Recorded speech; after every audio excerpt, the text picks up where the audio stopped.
Le dernier livre d'Arnaud Caléja, La mesure de la joie en centimètres, paru en 2020 aux éditions Vanloo, commence par un mot de l'éditeur. Ce texte lui a été remis en main propre en juillet 2019 sous la forme d'un cahier. Texte qui, semble-t-il, a été écrit d'un seul jet. L'éditeur a ajouté le titre et a gardé, je cite, sa syntaxe malhabile, son vocabulaire approximatif et son usage singulier de la concordance des temps. Le titre était déjà assez énigmatique, le mot de l'éditeur finalement ne l'est pas moins. Et là-dessus, nous commençons la lecture. Un homme nous raconte qu'il a recroisé, rue d'Andoum à Marseille, un copain du temps du collège, du temps des survêtements, Benoît. C'était un garçon mystique, grandement mystique, toujours tout seul avec Dieu. Il ne le quittait jamais.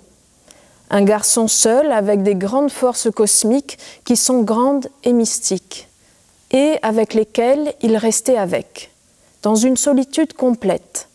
Il vivait à Marseille dans un studio, c'est-à-dire une ville grande avec des marins-pompiers et des filles avec des belles fesses rondes qui marchent. Mystique, grandement mystique avec Dieu et les belles fesses rondes des filles qui marchent dans la rue pour aller quelque part. Vous entendez la phrase d'Arnaud Caléja ici, comment elle avance ?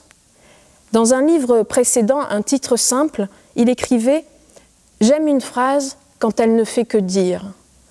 J'aime une phrase qui ne dit pas deux choses. » On entend ici des phrases un peu démunies, sans étoffe, sans velours, sans virgule pour s'accouder, et qui restent debout une fois arrivés au point. Et on entend aussi des redondances entre les premiers mots et les derniers. Cette façon qu'ont ces phrases de faire des saltos, de retomber sur le même pied, de se récupérer. Des phrases qui, comme le narrateur le dit de Benoît, sont démunies mais en même temps très fortes, n'ayant besoin de personne. Et que ça dépendait si on préférait regarder le monde du côté de la faiblesse ou du côté de la force. Ce qui n'empêche pas les éclats, quand le narrateur parle par exemple des jours qu'on a dormi ce qu'il nous fallait dormir et qu'on a son visage beau et maximal. Ce qui n'empêche pas non plus un humour assez placide. Il y avait un homme que je n'avais jamais vu et qui regardait tout le monde dans le visage avec insistance et précision et qui parlait très peu, mais quand il se mettait à parler avec un accent, j'aurais dit hongrois ou polonais. J'avais vite déductivement compris qu'il s'agissait du voisin de l'étage 2, qu'il vivait là depuis peu et qu'il avait essayé d'être légionnaire mais que la Légion ne l'avait pas accepté et qu'il était finalement hongrois. Je suis allée voir redondance dans le dictionnaire. L'origine latine ne va pas du côté des saltos, mais du côté du débordement, du côté de l'eau, de l'onde, du flot. Et ça tombe bien parce que c'est toute l'histoire. C'est l'histoire d'une fuite d'eau. Je reprends. C'est donc l'histoire des retrouvailles entre le narrateur, qui travaille comme magasinier dans la zone commerciale de la Valentine, et Benoît, qu'il a connu au collège. Un garçon qui n'a pas changé, toujours étrange, toujours très seul, toujours mystique.